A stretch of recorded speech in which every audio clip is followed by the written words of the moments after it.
Hello and welcome to Wait, It Gets Better, the improvisational storytelling podcast where we serve you up freshly steamed stories every week. Careful, the plate's hot. I am, of course, Levi. I'm Reed. And I'm Seth. And we are here to tell you a story. We are continuing on. Last week we started the story. I just told you guys the name of it. No, I forgot. The Dream of Truth. Within a Dweem. A Dream of Truth. So I'll give you a little rundown and then we'll go from there. How's that sound, guys? Great. Sounds good. So what we have here is a fantasy world of magic. Wizards and elves and dwarves and rangers and knights and paladins. Kind of your most idyllic form of a fantasy world, right? Everything is beautiful and prosperous in the sort of settled light lands. The big thing is that people at night, they dream of something terrible. Everyone does. They dream of a white, lights, gray stone place, dark and dank and terrifying, where they do menial tasks. And no one knows why, or no one in the governments of the world know why everyone dreams of this place. And the reality is that they are in a simulation. There are people that are in a simulation inside of a bunker that's falling apart. It's long lived. It's long past its sort of expiration date. And the people, their dreams are them basically waking up in their pods and going about the menial tasks needed for them. The people inside of the simulation don't really recognize this. They just think it's a curse or it's something. They're not sure what it is. There are groups of people who have recognized that this is kind of an important reality. Like, which one's the dream? The one that I see when I open my eyes or the one that I see when I close? But that kind of thought process is seen as strange and not normal or good. It seems kind of like people are wanting to die, which, isn't what we'd consider the peak of mental health. So there's some discord, some dissonance with the people who recognize that there's something wrong and there's something weird going on, and everyone else who just kind of ignores it or tries to use, herbologists or magic to kind of try and soothe the dream or not really be aware of it, different things like that. Our magic system is an essence-based magic system. So you can learn the essence of something. You can capture the essence of something by encouraging an essence of something to live in a medium. So you can encourage light from a torch onto a pen by writing a name that closely represents the light that a torch gives off, and you can encourage the essence of the light or the heat or the burning properties different. So depending on the name you write down, it encourages different aspects. So some magic things are very common, but always people are trying to find a different aspect of the name of something, to bind to things to use that as magic. Does that kind of explain it, Seth? I know it was your element. Okay. And then Reed's was, what was yours, Reed? Yours, what was the element? Something based on a book I'm reading. And you were reading a Tom Clancy novel about these guys who wanted to attack America, and they found a nuclear bomb, and they were going to smuggle it in and blow it up on the 4th of July. No, the Super Bowl. The Super Bowl, that's what it was. Yeah. Yeah, and so your element was basically there's a coalition of people who have recognized that this dream thing is fake, or who are dissatisfied with how they have come out in the world, right? Maybe they're unfavorable races. They've spawned in as unfavorable. Because this is, even though it's a simulation, it's not a game. It's like a world. It's a reality. Yeah. And they're irritated at the lot that they've been given, and the recourse that they have for it is destruction. Yeah, I named the guy Horus. I might not even have said it out loud, but that's what I wrote down in my notes. But anyway, he's an orc in this world of men and dwarves and elves and wizards and, all this. And so he's starting out kind of not highly esteemed in the great picture of things. And then he's part of a kind of an outcast group of orcs that have been treated shabbily by the orc community,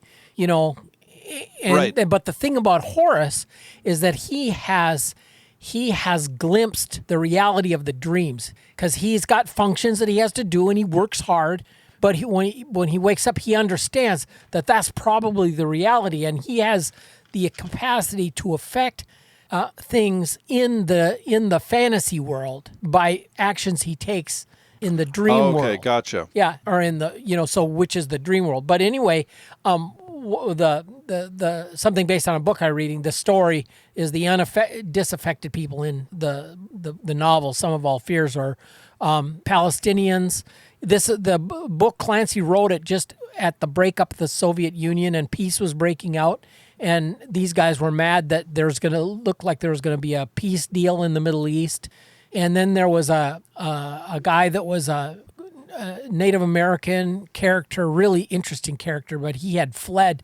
The FBI was after him, and so he had fled to this group of terrorists in Lebanon or Syria, I'm not sure. And then also there was a former Stasi spy from the old East German thing. Well, with the reunification of Germany, like he had become hunted and Right. Yeah. So these guys were teaming up. Well, how can we get back at the Russians who have sold out the workers' struggle, and the Americans, of course, who everybody hates. And so I know, let's like blow up the Super Bowl and then get the Americans to blame the Russians and the Russians to blame the Americans and have them blow each other up and then Right. So this is in fact probably a lot of not just orcs. It's a lot of disaffected groups. Yeah, and what it is this Horus. He has discovered the storyline that I'm borrowing from the book that I'm reading. They found a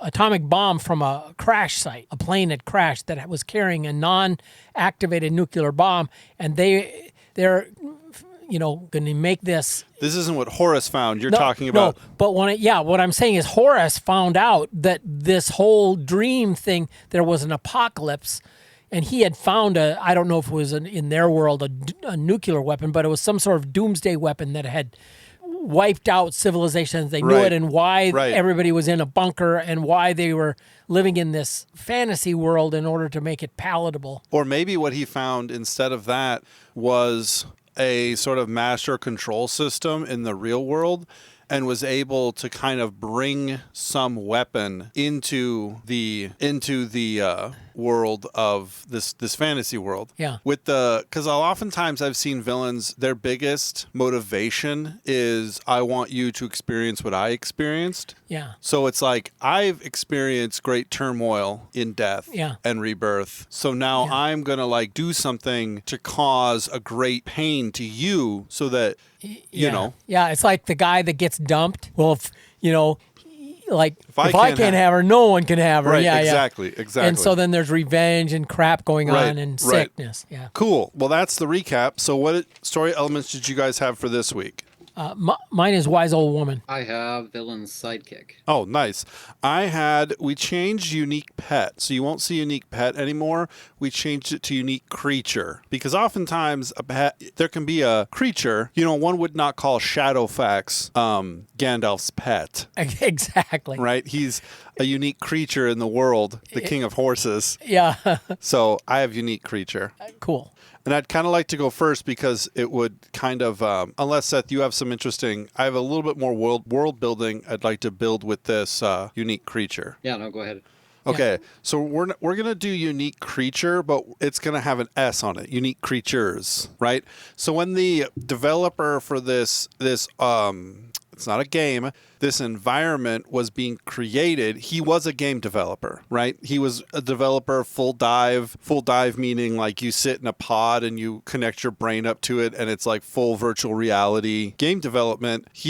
So there was some sort of cross-referencing he had to do to strip away things like leveling systems and stuff like that, but there were some things he needed to keep in it, right? The people couldn't wake up in the world having to figure out everything themselves. So, 200 years ago, when the people first, in order to conserve power, bedded down in the full dive machines and came to consciousness, they came to consciousness as 20-year-old people and then anyone under 15 came to consciousness as their age, right? But as they wandered into towns, those towns couldn't just be empty because the human brain needs some plausible understanding of the world around it. So there were, of course, NPCs, right? Non-player characters. And these were slowly phased out as the population increased. There was a tavern owner, and he was there, and he would sell people drinks and buy and trade and give people news. But eventually he singled out a player character and said, wow, you really are doing this brewing skill a lot. Would you want to take over the bar? And then he would travel to see some family and then die of I'm making air quotes with my fingers, and then die of old age.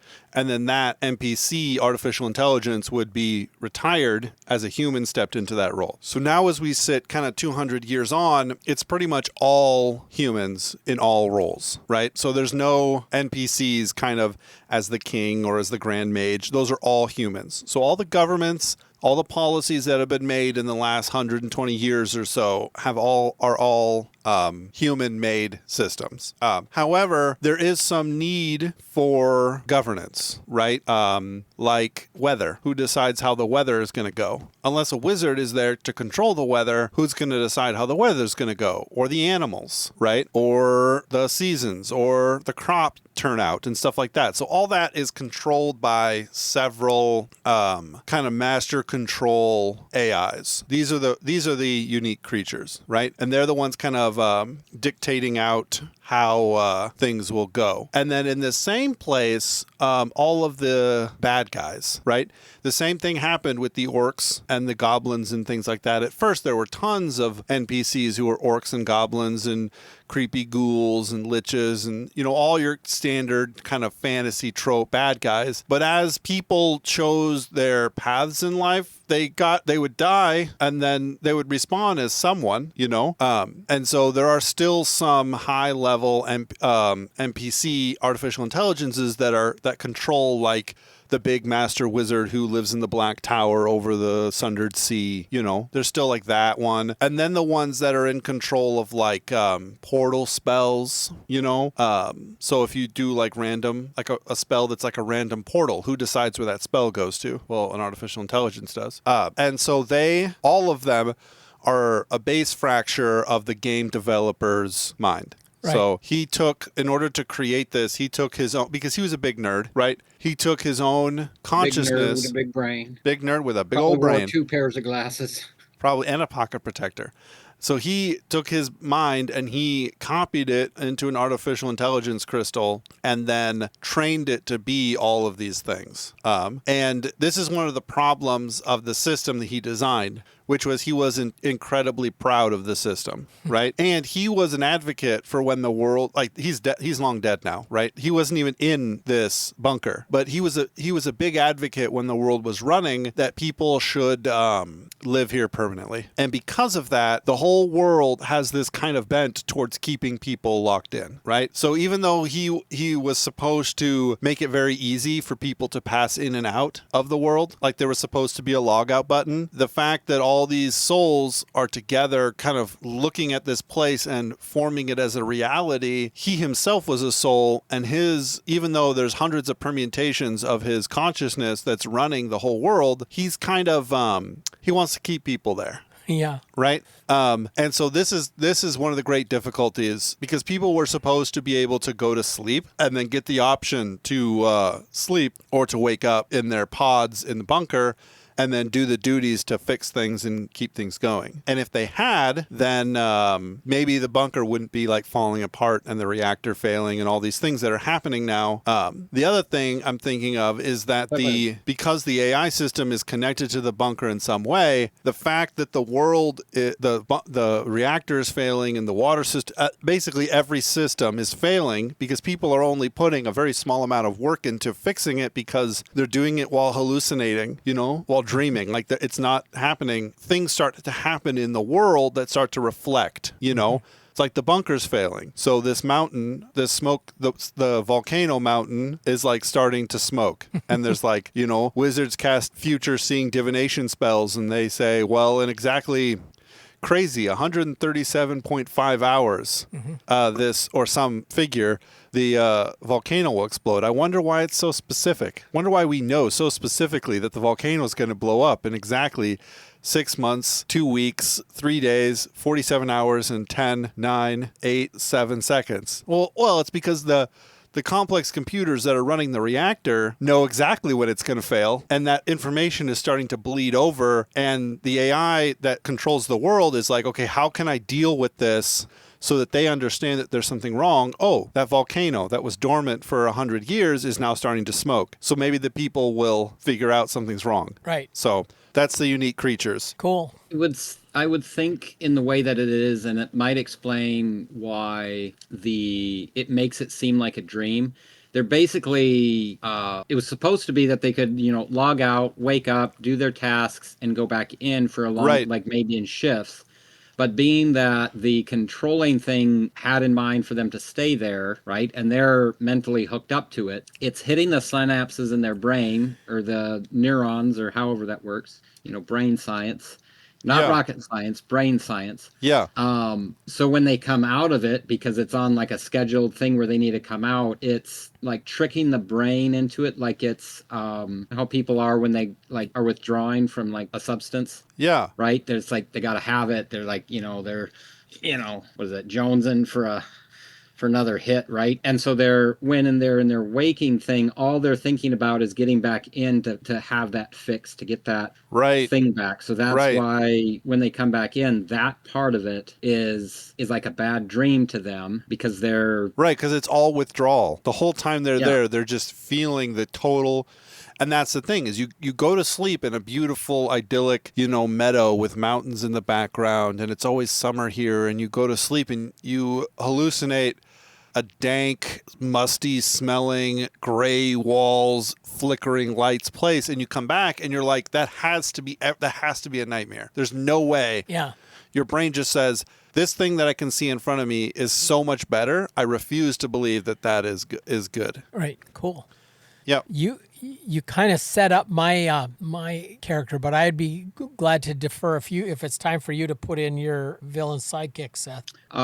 Sure. So the villain sidekick is, I had a name for him earlier today. Matthew Guile. Is his Guile, name. like it. And now it just struck me. I think that is it from the Lightbringer? Yes. Guile is, yeah. Guile is. Okay. I just thought of that just now when I said it out loud and not in my head. At least it isn't Nathan Guile. Didn't Jesus say, Nathan, truly here is a Galilean with no guile? No. Anyway, it was Nathaniel. Nathaniel. I think it was Nathaniel or Philip. Anyways, so Matthew Guile, but he has, how would you put it? Like a double personality. That is his name, but people that know him call him Kyle, not Guile, but Kyle. And that's kind of like the code word that you're in on what it is he's leading you into. Okay. So what he does is he has been finding the world outside, right? And over the last few years, which kind of an interesting twist to it with what you set up there, Levi. So he's kind of like woken up from it, but he'll come into the game, right? And play the thing in there. But also his point is to kind of look for and draw some of these people out, right? And get them almost like the Matrix, right? This isn't real, you need to wake up and find this is the reality, right? And so kind of on that trope, he comes with like showing proof, like what you just said, like, your government is NPCs and they're like, robots, right? Which he probably has the stuff that proves that originally they were, right? Right. But kind of in that conspiratorial, if you're looking for a problem, you're going to find one. Right, absolutely. Kind of thing. And so he's bringing that up. And so it might have been true once. It might not be what's happening now, but there is like a moniker of truth to it. So he lures these people out. Particularly, he's looking for strong, let's say, mages, people that, have an ability to try to, kind of get stuff. And one of the things I think he does is he's been one of the people pioneering bringing some of the other essence of other reality and weapons into this state, right? So he's figured out that, like we talked about in the first episode, where the possibility that people could use that magic system outside of the suspended reality, right? Yeah. And so he is like pulling people out, like getting them to stay out. But then part of the hitch is that if they're not useful, he kind of puts them to kind of slave labor out in the real world. Of course, he kind of comes back and forth and is playing, kind of like in the Matrix, this is the new city of the real people. And, you got to do your part. And, it might be hard, but eat the gruel, because it's better than eating fake food. And yeah, I don't know. I'm just, Yeah, right? no, absolutely. And if someone is too powerful and not useful, he gets rid of them, right? He wants people to be able to be powerful for his own means on the outside, but if they kind of catch on to what he's doing, he plans an accident for them. Right. Otherwise, he's kind of running a back and forth operation where he's kind of scouting out, supplying in kind of weird essence of perhaps different explosions, different bombs, like, like a stick that throws lead, like perhaps like I'm thinking like he pulls the essence of like a firearm, right? But then it's like in a stick. And so when you like toss it, it'll like throw a bullet or something. I don't know. I just thought of that. But, Right. Or you have to say bang. bang, bang. And the stick has to look like a gun. Boomstick. A boomstick. Quite literally a boomstick. Right. And as you're saying this, a lot of this stuff could be disguised as like the engineering guild, like developing new technology. Cool. Yeah. But in essence, he uses that as a cover to bring these essences from the real world or from the waking world into the dream in order to like get his way or do what he wants. Yeah. Yeah. And I want to say I was thinking that most of the people on the outside, unless they are kind of in with him and make the connection, they don't realize that they can use, let's say, some of the game mechanic and the magic system from inside the game outside, right? Right. So someone's just like, wow, this hoe really tills the ground really good. Well, yeah, because inserted into the handle is like a small stone that holds the essence of tilling earth, right? Right. And, or is inside of it, and you've been tilling with it long enough that it's almost like maybe out there, it would almost seem like a leveling system where it's like, oh, I've used this, knife to cut vegetables and it just keeps getting sharper and like easier to use. And oh, yes. Yes, because in the game, everything is locked because the developer made it not a game, right? But once you take it out of that programming, the essence magic, it makes a knife sharper every time it's used, right? Or like after it's used like 100 times, it starts collecting the essence of it, right? It's like leveling it up. Right, because it no longer has the restrictions of the no longer has the restrictions of the programming on it anymore. It's just purely the essence reacting on its own now. Yeah, cool. And I would say his big goal is being able to transport someone, because if he can get a person to go out, then that person could essentially begin to level up, right? Because if an avatar that has has all this game style strength and ability and intelligence can be transported out, then that person would essentially start leveling up in the real world, as the essence of things would bind to him and hit the compensation for his intelligence would continue to increase. Because that's the thing. In the game world or in the simulation world, everyone has unlimited potential, only restricted by the programming of the game. But then if you bring it into the actual reality, the waking world, which one's the actual reality, then that would essentially be limitless. The person would just have, if they ran for 100 hours, their running speed would increase by a measurable amount. And then for another 100 and another 100, it would just keep increasing exponentially. Yeah. Wow. And I think that the hero, I might steal something from Play to Live, and you can tell me if this is a bad idea. I think that the hero starts out as a slave to this guy. What was his name again? Matthew Guile. Matthew Guile, or Kyle. So he starts Kyle out on the outside, Matthew Guile on the inside. Gotcha. He starts out as a slave, right? And he is a transporter, right?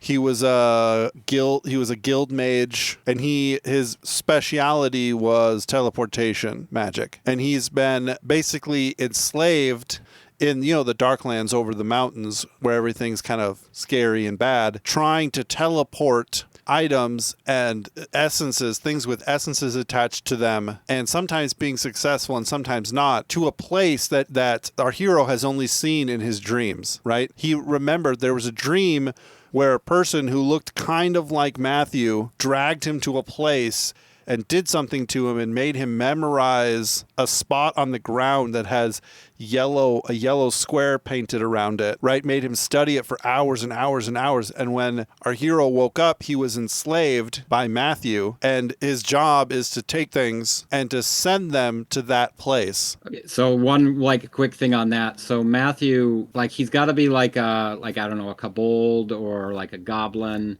Maybe sophisticated, but something that a hobgoblin, something he keeps in mind is that, or starts it's he looks familiar, only the version in the game, is the one that seems less like a nightmare. Yeah, no, for sure. Indicating that his real persona outside, because that was partly my mind too, is that he's kind of like a really deranged madman, but making not a reference, but a thing where it's if this is the same guy, the non-human version is the nicer looking one. Yeah, for sure. Hobgoblins are cool in D&D because they are a goblin race variant, but they tend to be more intelligent. And they're tall, they're of average height and weight and taller, and they're more intelligent. But they have still kind of the same kind of goblin-like features. That's why I thought hobgoblin. But yeah, no, that works. Cool. Okay. My thought is, so I just got done reading The Wheel of Time. I'm actually 2 hours away from finishing New Spring now, the prequel. And it's the first time I've read it. It's really good. One of the things that struck me about it was that the Aiel, the race of people in The Wheel of Time, if you haven't read it, you should read it. But the Aiel are these people, and they believe that life is a dream and that everyone has to wake at some point, aka die. And so everyone else kind of looks at them and thinks that they're they're really macabre, they're really fatalistic, but they just know that life is a dream. They just know that death is inevitable. And so they accept their death. And because of that, they can walk into danger without fear because they've already accepted their death. This is the kind of thought process I was imagining when I thought of the dissidents who lived, not the ones who want to kill and destroy and tear down the world, but the ones who want to live separately, the ones who realize that something is different and want to figure out what that is and understand it. This is why they have to live separately, is because they choose not to accept the world around them. Yeah. Right? They choose to accept. So they're like a collection of all races. Because anytime anyone kind of gets to this revelation, gets to this place, they're shunned by almost everyone, and they almost immediately find their way north across the mountains to this group of people who is now there's a lot of them, hundreds of thousands of them is what it feels like, who are all feel this way. So they'll be an army or a force to be reckoned with, but they can be tainted by either side very easily. They can be swayed to either fight for the side that wants to live or fight for the side that wants everyone to die, because they're just but I kind of imagine the hero's journey starting with him being this slave and then getting rescued by them or escaping somehow, and then getting his first point of contact is with them, and then he eventually makes his way over the mountains into the land of light. Okay. Well, I've got a character I want to introduce here. It's a wise old woman. And something you said, Levi, that really kind of fits with her.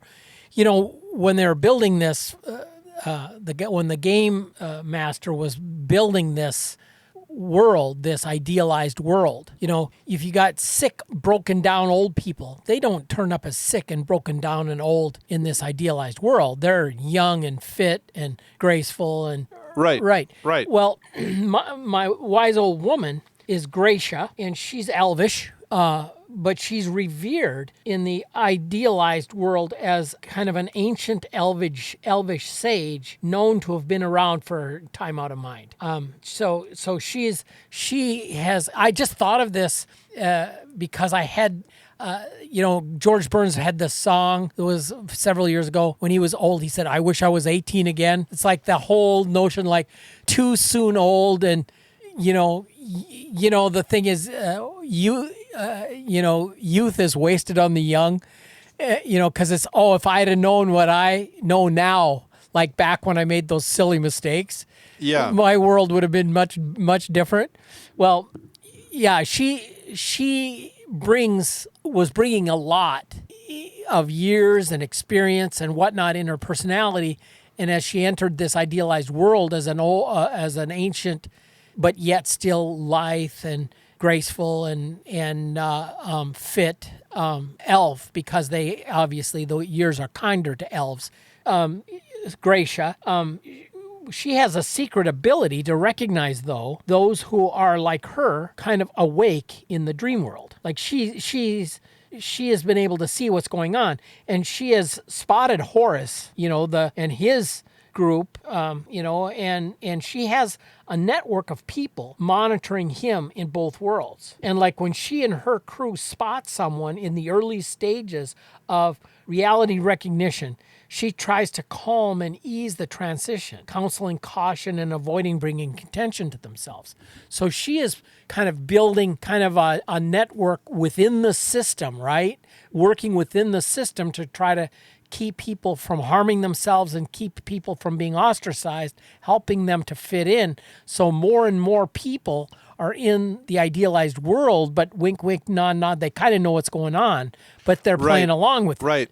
And maybe the goal is at some point to, if we can get enough people to recognize it, but not cause. So as you were talking, I was thinking she originally led the current dissidents, the nonviolent dissidents who live far away. Yeah.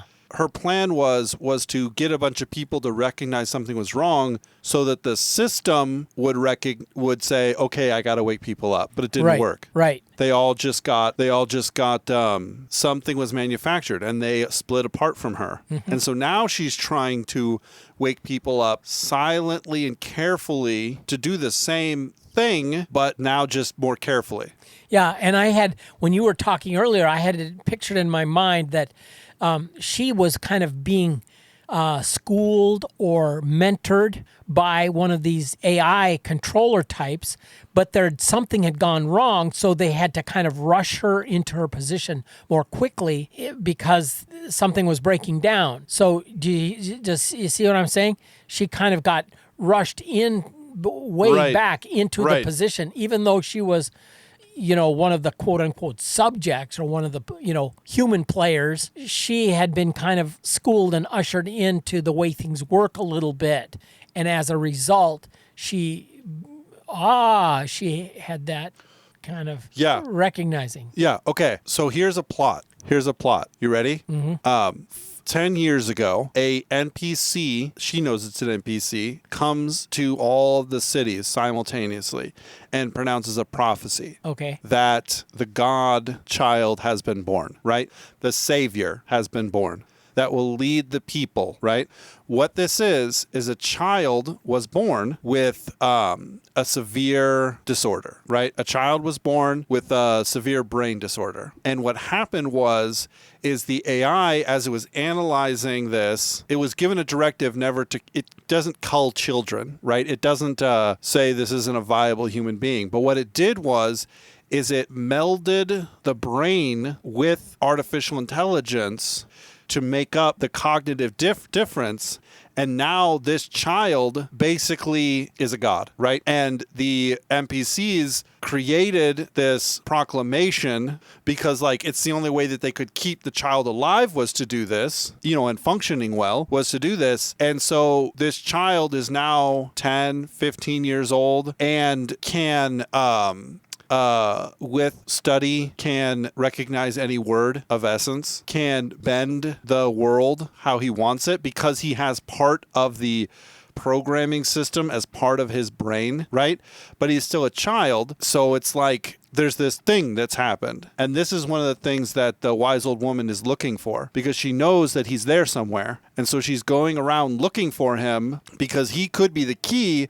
If he could be slowly awakened to the world around, he could essentially turn everything off. Right? Put them out. And the villain's sidekick is also looking for him, because someone who has had their consciousness augmented by artificial intelligence is like the key to power for him, right? Yeah. So everyone's kind of looking for this kid who would be about 10, maybe 15 years old now. Not everyone, but people are looking for him. Some people don't remember it. Some people consider it kind of a fun, because quest givers come all the time, and say that there's a dragon in the hills. We got to go kill him. It's like, it's just part of the world, is what a lot of people believe. What do you think, Seth?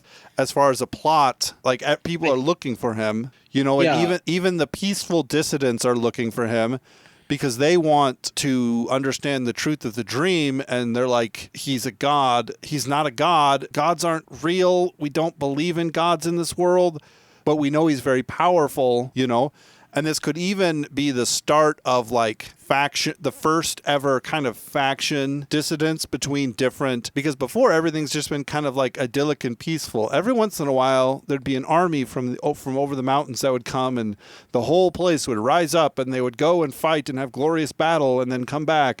But this is the first time that like the factions are kind of like, who has him? Who, is he a dwarf? Is he an elf? Is he a human?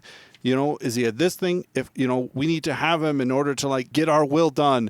And so it's like the pot is being stirred in like 100 different ways here. Yeah, that's fun. Yeah, kind of imagining their own, like any prophecy or anything, of that nature. You can take what is said, and if you are already, let's say, wanting to believe, or what's already on your mind will interpret what you think it to be or want it to be. Right. So, a savior for a bunch of terrorists, might be, like someone that's going to help them with their cause. But a savior to the people fighting the terrorists is going to be someone that puts the terrorists down. So if it's the same figure, both different groups are going to be imagining that what exactly it's supposed to be is already what they want it. Or if they view it like this is a thing that we can use, so whoever gets it first gets to use it.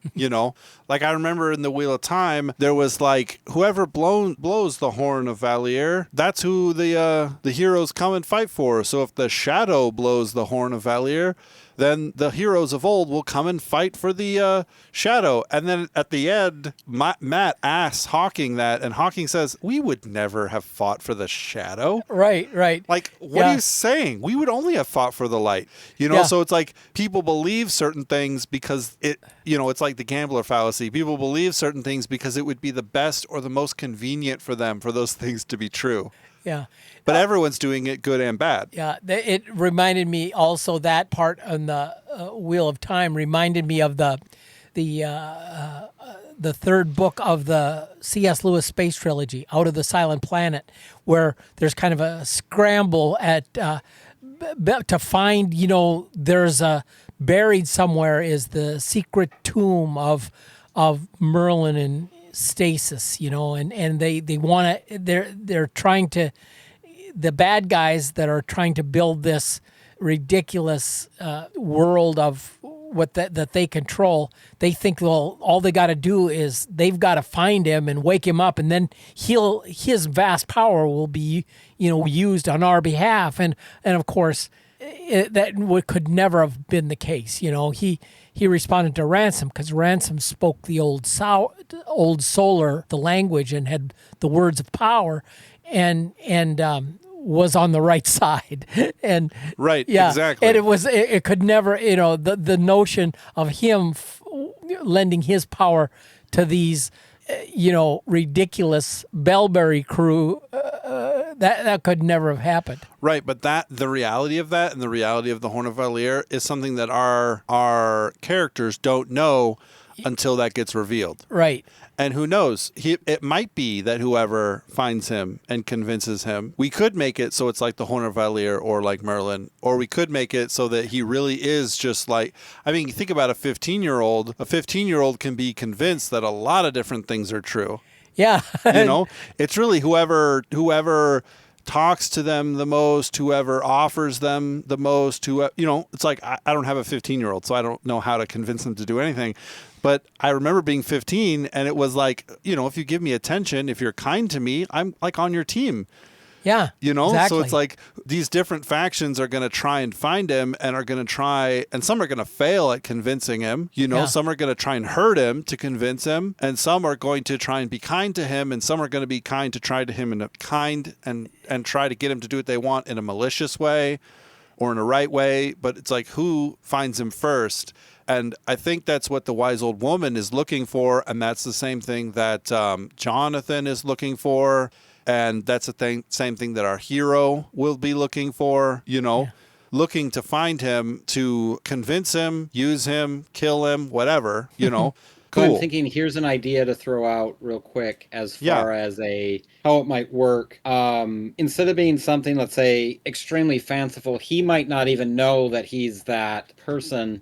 Absolutely, if it's integrated with his brain inside of the thing, what you might get is someone who is basically, it's like fixing the code as he's looking at stuff, right? If things are technically breaking down, right, from inside of it, he could look at something and perhaps, the AI part is then kind of scanning or reading, and it'd be like, that flower seems, kind of odd. I don't know why, but it just looks odd. And then as he thinks about it as like it kind of should be like something intuitively wrong with it, right? Then like it's like tagged by the operating system that then goes, because it's didn't render one of the petals, and then that gets fixed, right? And so kind of is altering the operational code maintenance wise as well from inside, right? Cool. Yeah. And so it's not like he really understands what he's doing either. Absolutely. Right? Yeah. I think that's but a it's good just idea. like, so that as he's interacting with it, his human mind as he's seeing it is interacting, as well as then it's like looking at fixing the code and sending like